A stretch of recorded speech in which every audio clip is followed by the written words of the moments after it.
नमस्कार, big breaking में आपका स्वागत। मैं राहुल ओझा आपके साथ। जबालिया में इजरायली सैनिकों पर हुए हमले ने इजरायल को बड़ा झटका दिया है। यह हमला इजरायली सेना का हौसला तोड़ सकता है। हमास का दावा है कि उसने इजरायल के सील कमांडो टीम को बंधक बना लिया है।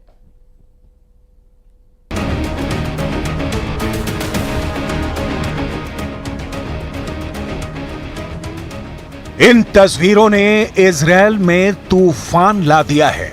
गाजा के सुरंगों में घसीट कर ले जा रहे इजरायली सैनिक कोई आम फौजी नहीं है। ये इजरायल के सबसे खतरनाक कमांडो माने जाते हैं। ये हैं इजरायल के सील कमांडो, जिन्हें शायतेत 13 यूनिट के नाम से जाना जाता है। शायतेत 13 इजरायली नौसेना का ठीक वैसी ही कमांडो यूनिट है जैसे अमेरिका के सील कमांडो होते हैं।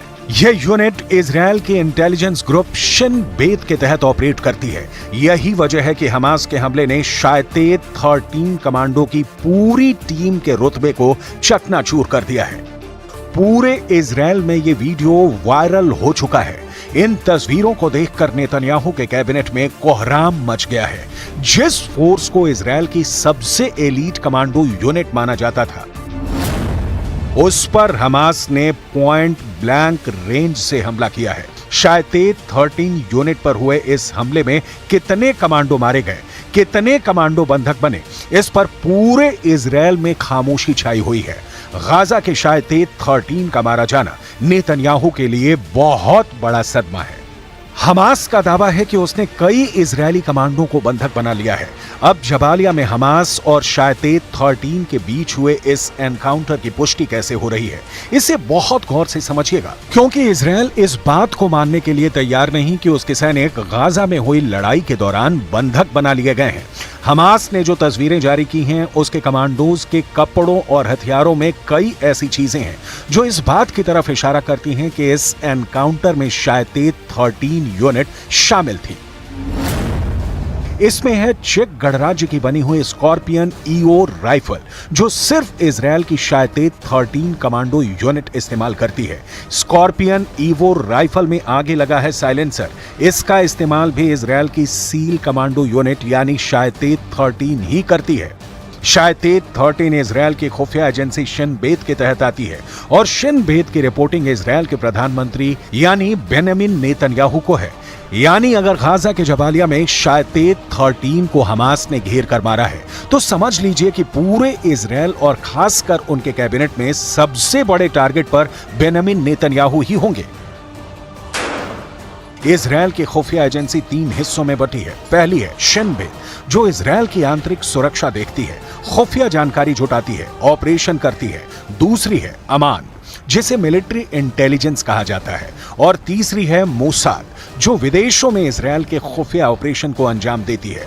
गाजा में युद्ध के दौरान फौज और खुफिया एजेंसियों पर पूरे कंट्रोल के लिए उसकी कामयाबी और उसकी नाकामी दोनों को लेकर इस वक्त नेतन्याहू कैबिनेट में बहुत बड़ी जंग चल रही है। एक तरफ गाजा की सड़कें नेतन्याहू के धमाके से दहल रही हैं, दूसरी तरफ इजरायल की सड़कों पर ऐसा हाहाकार मचा हुआ है कि नेतन्याहू की सत्ता डोल रही है। एक तरफ इजरायल गाजा पर लगातार बम गिरा रहा है, तो दूसरी तरफ तेल अवीव की सड़कें नेतन्याहू के खिलाफ नारों से गूंज रही हैं। हमास के कब्जे में अब भी करीब 125 बंधक हैं और हमास उनको तब तक नहीं छोड़ेगा जब तक इजरायल की तरफ से सीज फायर नहीं होता है। यही वजह है कि युद्ध का मिसमैनेजमेंट अब प्रधानमंत्री और रक्षा मंत्री के बीच सबसे बड़ी दरार बन चुका है। इजरायल के प्रधानमंत्री बेंजामिन नेतन्याहू और रक्षा मंत्री योआव गैलेंट लगातार एक दूसरे से टकरा रहे हैं। पब्लिक के गुस्से का साइड इफेक्ट वॉर कैबिनेट में पहुंच गया है। इस प्रदर्शन और इस हंगामे के बीच इजरायल में सत्ता के गलियारों और बंद कमरों के बीच कुछ ऐसा हो रहा है जिसे दुनिया के सामने आने से रोका जा रहा है, लेकिन इजरायल की मीडिया ने पर्दाफाश कर दिया है। इजरायल की मीडिया का दावा है कि इजरायल के वॉर कैबिनेट में बड़ा झगड़ा हो चुका है। जेरूसलम पोस्ट में जो खबर छपी है, उससे लगता है कि प्रधानमंत्री बेंजामिन नेतन्याहू और रक्षा मंत्री योआव गैलेंट के बीच हो गई तू मैं। टाइम्स ऑफ इजरायल में यह खबर छपी है कि मिलिट्री चीफ ने कहा है कि नेतन्याहू के पास गाजा को लेकर कोई नीति नहीं है।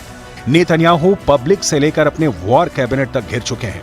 कमांडर से लेकर मंत्री बता रहे हैं कि नेतन्याहू ब्लंडर कर रहे हैं। ये बात साफ कर दें कि इजरायल के प्रधानमंत्री बेंजामिन नेतन्याहू और रक्षा मंत्री योआव गैलेंट एक दूसरे के कड़े विरोधी माने जाते हैं, लेकिन गाजा में युद्ध को लेकर दोनों करीब आए। हालांकि अब दोनों की दुश्मनी सतह पर आ चुकी है।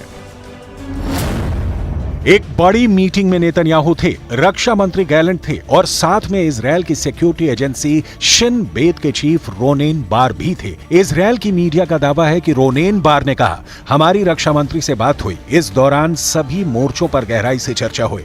नेतन्याहू ने तभी शिन बेत के चीफ रोनेन बार को रोका। वो बोले, क्या आपने ऐसी जरूरी चर्चा रक्षा मंत्री से ही कर ली?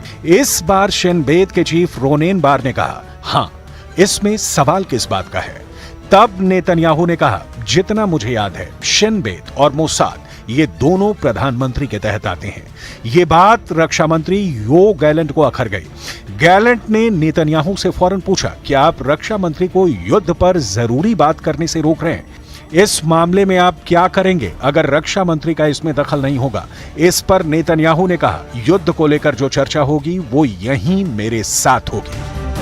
रक्षा मंत्री योआव गैलेंट फिर भड़के और लगा कि अब वो गाजा पर बमबारी को लेकर नेतन्याहू से आर पार करने के मूड में है। रक्षा मंत्री ने प्रधानमंत्री की बात पर ऐतराज जताते हुए कहा, जब भी आप युद्ध को लेकर चर्चा करते हैं, हम मीटिंग में पूरी तैयारी से आते हैं। इस तैयारी के लिए भी मुझे अफसरों से बात करनी होती है। दिक्कत यह है कि आप इस तरह की मीटिंग नहीं करते हैं। अब यहीं पर नेतन्याहू का चेहरा देखने लायक था, क्योंकि एक कैबिनेट मिनिस्टर उन्हें उनकी कमियां बता रहा था और वो कुछ नहीं कर पाए। जब से जबालिया में इजरायली सैनिकों को बंधक बनाए जाने की खबर फैली है, लेबनान में जश्न मनाया जा रहा है। ये लेबनान की राजधानी बेरूत है और यहाँ लोग फिलिस्तीन का झंडा लेकर जुलूस निकाल रहे हैं। अब सवाल है कि इजरायल की पब्लिक क्या करेगी? क्या गाजा में युद्ध को लेकर इजरायल के प्रधानमंत्री और रक्षा मंत्री की लड़ाई सड़क पर पहुंच जाएगी या पहुंच चुकी है?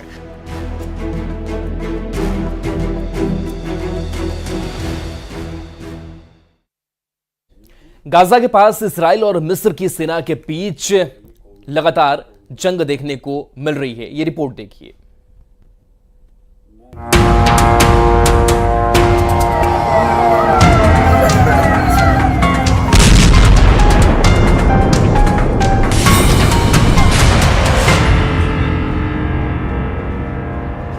इजरायल की राजधानी तेल अवीव में जनवरी के बाद सबसे बड़ा हमला हुआ है।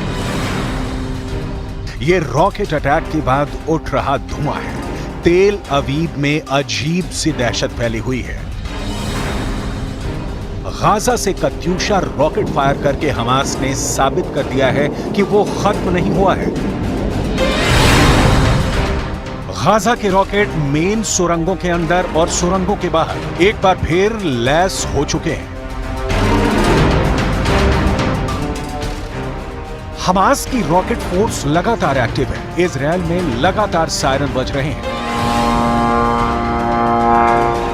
गाजा में हमास की फायरिंग पावर में कोई कमी नहीं आई है। हमास के इस हमले के बाद इजरायल ने रफा कैंप में कोहराम मचा दिया। तेल अवीव पर हमले के बाद इजरायल के हेलीकॉप्टरों ने रफा पर हेल्प फायर मिसाइलों की बारिश कर दी। करीब 40 लोगों के मरने की खबर है। रात भर रफा का ये राहत कैंप जलता रहा, लाशें निकाली जाती रहीं। ये सिलसिला सुबह भी जारी रहा। रफा दक्षिण गाजा में वो जगह है जहां करीब 12 से 15 लाख लोग मौजूद हैं, क्योंकि इजरायल ने पूरा उत्तरी और मध्य गाजा खाली करा लिया है।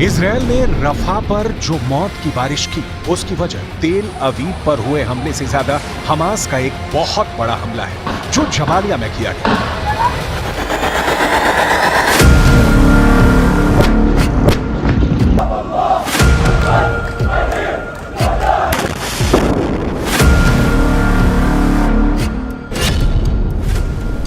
मारे इजरायली सैनिक, हमास का खूनी हमला। जरा इस वीडियो को देखिए। हमास के लड़ाके एक सुरंग से इजरायली सैनिक को घसीट कर बाहर की तरफ ले जा रहे हैं। हमास ने अपने इस वीडियो में दावा किया है कि हमने सुरंग युद्ध में इजरायली सैनिकों को न सिर्फ जान से मार डाला है, बल्कि कई इजरायली सैनिकों को बंधक बना लिया है, उनके हथियार भी जब्त कर लिए हैं। ये वीडियो उत्तरी गाजा के जबालिया कैंप का बताया जा रहा है। हम आपको एक एनिमेशन के जरिए बताते हैं कि आखिर हमास ने इजरायली सैनिकों को इतनी आसानी से कैसे मार डाला, क्योंकि इजरायली सैनिकों के पास न सिर्फ घातक हथियार और हाई टेक्नोलॉजी मौजूद थी, बल्कि मरकाबा टैंक और फुल बैकअप पीछे से मौजूद था। हमास के दर्जन भर लड़ाकों ने सबसे पहले जानबूझकर सुरंग में अपनी लोकेशन इजरायली सैनिकों को दिखा दी।